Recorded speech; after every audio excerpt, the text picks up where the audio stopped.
Hi guys, welcome to Pradhan Test Prep. My name is Pratik Pradhan and I welcome you all in today's session. So reasoning has been one of the favorite subjects among the students.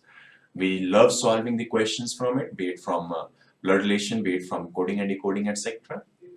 But जब एक topic की बात आती है तो reasoning का जो प्रेम है वो खोना स्टार्ट हो सकता है, हो जाता है. We start hating reasoning. हम सोचते हैं कि यार ये टॉपिक क्यों है इसके अंदर. And what is that topic? The topic is critical reasoning. बहुत ही इंपॉर्टेंट टॉपिक है एंड बहुत लोग यहाँ पे स्किप कर देते हैं कि यार leave it, let's not get into critical reasoning, let's skip the questions from critical reasoning. क्यों? क्योंकि यहाँ पे ऑफ कोर्स आपको सोचना पड़ता है, बहुत ही डीप लेवल पे जाके सोचना पड़ता है. तो जरा देखते हैं, आज के सेशन क्रिटिकल रीजनिंग के ऊपर ही है. Will discuss what all aspects are there in critical reasoning, why people find it difficult और how we can ease it out. कैसे हम इसको इजी बना सकते हैं, कंफर्टेबल हो सकते हैं क्रिटिकल रीजनिंग के साथ. तो व्हाट इज क्रिटिकल रीजनिंग? देखिए, क्रिटिकल रीजनिंग के अंदर ये जो वर्ड है क्रिटिकल, क्रिटिकल के अंदर एक वर्ड छुपा हुआ है and that is critic. Critic कौन होता है? आपने अगर मूवीज देखा है, आप मूवीज देखना पसंद करते हैं, तो हर फ्राइडे कोई भी एक न्यू मूवी रिलीज होती है तो मूवी जाने से पहले, टिकट्स खरीदने से पहले व्हाट डू यू डू? आप उसके रिव्यूज पढ़ते हो, राइट? आप कुछ फेमस क्रिटिक्स के रिव्यूज पढ़ते हो. For example Taran Adarsh, for example Rajeev Masand. आप इनके क्रिटिक्स के रिव्यूज पढ़ते हो कि इज इट वर्थ वॉचिंग और is it a waste of money, क्या जाना चाहिए क्या नहीं जाना चाहिए. So who is a critic? मैं आपसे पूछूं, क्रिटिक कौन होता है? देखिए, क्रिटिक एक पर्सन होता है, एक आउटसाइड ऑब्जर्वर होता है जो इवेलुएट करता है चीजों को. अब वो चीज यहाँ पे for example is a movie, तो वो मूवीज को इवेलुएट करता है, उसको एनालाइज करता है एंड देन वो अपना ओपिनियन शेयर करता है. Shares opinion.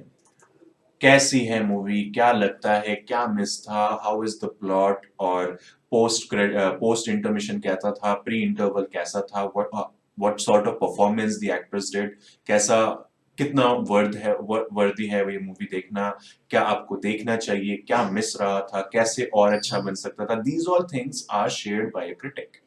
तो क्रिटिक करता क्या है? वो जाता है, एक आउटसाइड ऑब्जर्वर है, ऑफ कोर्स वो उस मूवी में काम तो नहीं करता. सो he or she goes to that movie, they evaluate each and every aspect of the movie, they analyze it कि क्या सही है क्या गलत है, and then based on that analyzing जो भी उनका काम था, उसके बेस पे वो एक ओपिनियन शेयर करते हैं कि is it good or is it bad.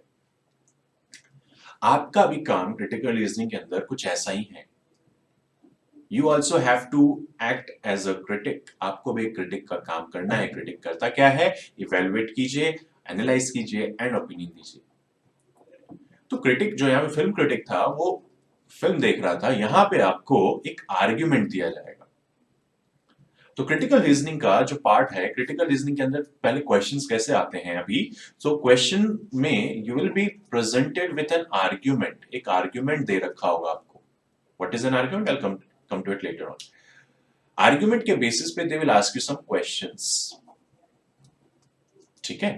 तो ये जो काम है, मान लीजिए ये आपको फिल्म दे रखा है, ये आपका फिल्म है एंड देन आपसे ओपिनियन पूछी जा रही है. So you have to act as a critic. यही आपका काम है क्रिटिकल रीजनिंग में. So I said argument. What is an argument? देखिए, आर्ग्यूमेंट हमें लगता है कि एक नेगेटिव वर्ड है. Argument is kind of fighting हो रही है किसी के बीच में. एमटीवी रोडीज देखते हैं, वो भाई फाइटिंग हो रही है, आर्ग्यूमेंट है. या बचपन से टीचर्स को जब भी कोई क्वेश्चन या क्रॉस क्वेश्चन किया तो टीचर कह देते हैं don't argue.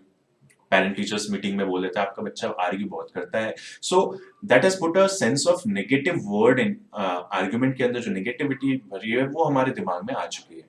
But argument is not a negative word. Argument क्या होता है? Argument is to give an argument is to provide a set of premises as reason for accepting the conclusion. ये जो भी definition है इस पर नहीं जाते हैं, हम बात करते हैं argument क्या होता है. तो simple plain terms में argument वो होता है कि आप अपने पक्ष को रख रहे हो, आप अपनी opinions को रख रहे हो सामने. बट ऐसा तो नहीं है कि सिर्फ ओपिनियन रख देने से होगा. आपको उसके लिए एक रीजन देना पड़ेगा, आपको उसके लिए एक मजबूत वैलिड फैक्ट देना पड़ेगा. तो आप अपने कंक्लूजन को कि मेरे हिसाब से ये होना चाहिए था, इस कंक्लूजन को किस चीज से सपोर्ट कर रहे हो, एक प्रीमाइस से सपोर्ट कर रहे हो, और जब आप अपने कंक्लूजन के पीछे एक रीजन देते हो, दैट इज एन आर्ग्यूमेंट। तो एक आर्ग्यूमेंट का स्ट्रक्चर क्या होता है, तो अगर हम देखें यहाँ पे, तो आर्ग्यूमेंट के तीन पार्ट्स होते हैं। एक होता है प्रीमाइस, एक होता है एजम्पशन और एक होता है कंक्लूजन। अगर ये तीनों चीजें हैं तो आपका एक आर्ग्यूमेंट है।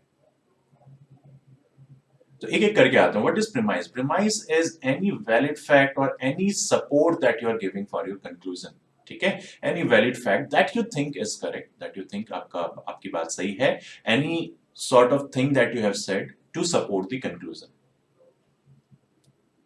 ओके, तो यहाँ पे आप देखिएगा, premise as a reason for accepting the conclusion. So any valid fact या any support that you are giving for your conclusion. चाय अच्छी चीज है या नहीं है, ऐसे कुछ भी आपने बात बोली, तो अब उसके पीछे क्या रीजन है, वो रीजन आपका एक प्रीमाइस की तरह काम करता है। What is N assumption? assumption से पहले आता है कंक्लूजन। कंक्लूजन आपको पता है, कंक्लूजन क्या होता है? Final thing that can be derived, the derivation, और आप कह सकते हो conclusion can also be said what can be deduced, क्या डिड्यूस किया आपने, या एक तरह से प्लेन टर्म्स में एंड रिजल्ट, क्या फाइनली रिजल्ट क्या रहा, या आपका होता है ना कंक्लूजन क्या रहा, what is the final result of it, what can you derive from it, what can be deduced from it, that is a conclusion. अब देखिए, assumption क्या होता है? assumption is some unstated thing जो कि आपके पैसेज में नहीं होगा, जो कि आपके आर्गुमेंट में दिख नहीं रहा होगा, समथिंग दैट हैज बीन अनस्टेटेड, उसने कहा नहीं है पैसेज में खुल के,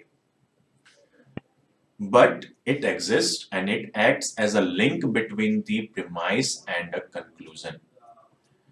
Assumption जो है hidden होता है, यहाँ पे आप देख सकते हो hidden support. Assumption is something that acts as a link between premise and conclusion.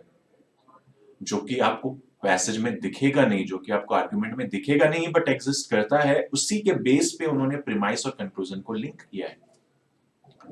Right, तो मैं फिर से रिपीट कर रहा हूं, आपका काम है to evaluate, to analyse and share an opinion. You have to act as a critic, and यहाँ पे instead of giving you a film और एन आर्ट और एनी अदर थिंग, आपको एक आर्गुमेंट दिया जाता है।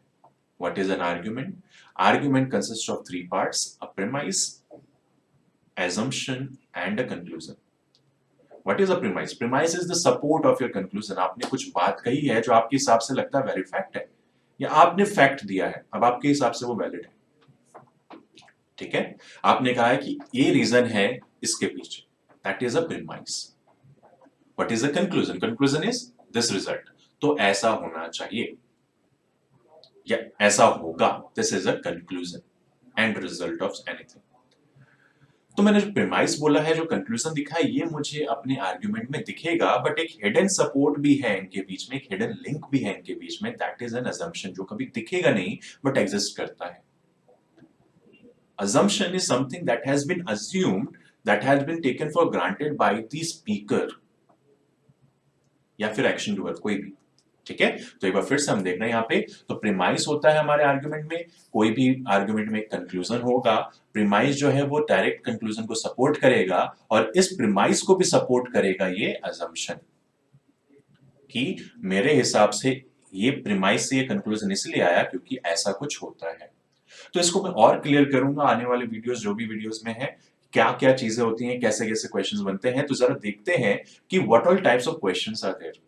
तो किसी भी एक अच्छे लेवल के क्रिटिकल रीजनिंग क्वेश्चन के अंदर आपको ऐसे 5 तरीके के क्वेश्चन पूछ सकते हैं कि they will give you an argument, argument देने के बाद they will ask you to supply an assumption, या फिर आपसे बोल सकते हैं कि स्ट्रेंथनिंग स्टेटमेंट बताइए, वीकनिंग स्टेटमेंट बताइए, या फिर एक कंक्लूजन सप्लाई कीजिए, या फिर आप पैटर्न को मिमिक कीजिए। कौन से पैटर्न को? ये आर्गुमेंट में जो पैटर्न बन रहा है कि प्रीमाइस है, assumption है एंड कंक्लूजन है, इसको मिमिक कीजिए। मिमिक करने का मतलब हूबहू उसकी नकल कीजिए, कॉपी कीजिए उसको। तो this is, you can say कि किसी एक difficult level of critical reasoning question, these are the types of question that are asked. ठीक है, एक डिफिकल्ट पैसेज अगर है, एक स्टैंडर्ड लेवल का क्रिटिकल रीजनिंग क्वेश्चन है, तो these are the types of question that you can expect.